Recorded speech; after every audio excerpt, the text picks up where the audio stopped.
welcome to my channel, and today I'm going to be doing a very quick review of Last Time I Lied by Riley Sager. I can't pronounce that, I do apologise. This was a last minute pre-order I had last month. This still came out last month and I thought it sounded really interesting, but I have Final Girls, her debut novel, on my TBR and I've only recently got that book. You can probably see it just up there. I am planning on reading that this month. I was meant to read it before I read this, but I just wanted to get this read so I can review it for you guys, and I'm so glad I read it. I'm not going to go through any spoilers. I want this to be spoiler free, especially because thrillers, crime novels, they are quite hard to review because there's not much you can say without ruining the whole thing, and it's sometimes best to go in not really knowing much because you want to be surprised. And also, I do apologise, my washing machine is on. If it does get a bit loud, I do apologise. So Last Time I Lied follows Emma when she goes to her first ever summer camp, Camp Nightingale, and she's staying in like a little hut with 3 girls who she befriends, and then these 3 girls leave the hut one night and they never return. Flash forward 15 years and Emma is now a up and coming painter. She's got gallery shows and everything, and she is invited back to Camp Nightingale to be a paint instructor for the girls. She decides to go there because she thinks she'll be able to find out what happened to these friends that went missing, but it kind of brings up lots of ghosts and stuff starts happening to her, which is where it all gets very, very interesting. I was a bit worried going into this though, because thrillers can either be very good or very bad. With me, there's literally no in between when it comes to thrillers. Thankfully, this is on the very, very, very good side. This was a 5-star for me, 300-page book, got through it in 3 days.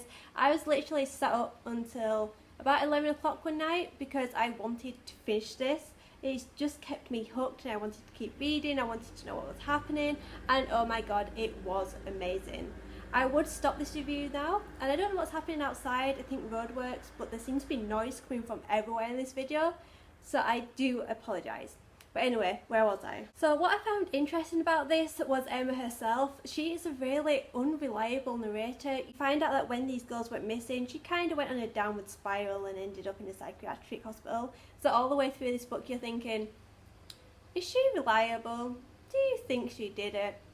What do you think? So I found that really interesting. And also you see flashbacks every few chapters to 15 years in the past when these girls went missing, which I thought was so good. Not only does it help you see what young Emma was like, it also gets to see what these girls were like. You find out they are quite bitchy, they're the popular girls, and you find about their past, and it's giving these people who've gone missing a kind of personality, so you kind of want to know more what happened to these girls, what has happened. And there were so many twists and turns. It'd point you one way and you'd be thinking, oh, they did it, then you'd totally change and you'd be like, oh, they did it.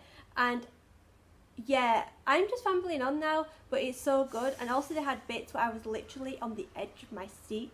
There's times where Emma starts hallucinating and she can see ghosts of the girls, and I was like, oh my god, this is freaky, I should stop reading. And there were literally times where I had to go and check to make sure my door was locked. I was that freaked out. It makes me kind of glad that I'm reading it in summer where it's a bit lighter at night rather than when it's dark, and I wasn't alone. I had my boyfriend here, so I knew I was safe in that way. But I am planning on reading it in October. I've never read it, I don't like horrors, but it seems like a book that you have to read. I can't stand this. If this got me nervous and worried, I don't know what I'm going to be like reading it. So this is me second guessing whether I should read it or not. But yeah, going back to Last Time I Lied, it was brilliant. It had me on the edge of my seat, literally. It had me guessing. I love the characters. They've got lots of different characters. You've got like girls who have come back to be instructors as well. You've got the people who own the camp and their sons. And it's just very, very interesting, and learning about the history of Camp Nightingale as well. Amazing. Riley put so much thought into this book, and I cannot wait to read Final Girls now because I really hope it's as good as this.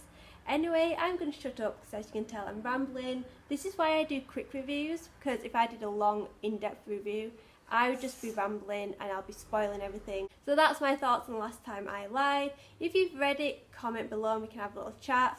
If you haven't read it, I really suggest you do. If you like your thrillers, you will love this. And I will see you later with a new video. Bye!